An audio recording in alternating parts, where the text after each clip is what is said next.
পঞ্চগড়ের সীমান্ত থেকে দুই স্কুল ছাত্রকে ধরে ৮ ঘণ্টা পর ফেরত দিল বিএসএফ। সদর উপজেলার পাটশিরি সীমান্ত থেকে দুই বাংলাদেশি স্কুল ছাত্রকে ধরে নিয়ে ৮ ঘণ্টা পর ফেরত দিয়েছে বিএসএফ। বুধবার সন্ধ্যা 6:30টায় মিরগড় সীমান্তে পতাকা বৈঠকের মাধ্যমে বিজিবির কাছে হস্তান্তর করে বিএসএফ। তাদের মিরগড় বিওপিতে নিয়ে যাওয়া হয়েছে।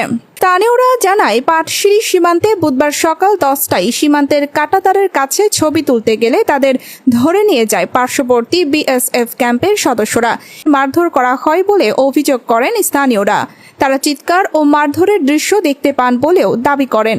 ওই দুই কিশোর হলেন জেলার আটোয়ারী উপজেলার শিবু চন্দ্র রায়ের ছেলে ইন্দ্রজিৎ রায় এবং সমারু চন্দ্র রায়ের ছেলে উদয় চন্দ্র রায়। উদয় রাশিয়া উচ্চ বিদ্যালয়ে নবম ও ইন্দ্রজিৎ সপ্তম শ্রেণীতে পড়ে। তারা সম্পর্কে চাচা ভাতিজা। তারা পঞ্চগড় সদর উপজেলার গরিনাবাড়ি প্রধানপাড়া এলাকায় বোন রাধিকা রানীর বাড়িতে বেড়াতে এসে ওই সীমান্তে ঘুরতে যায়।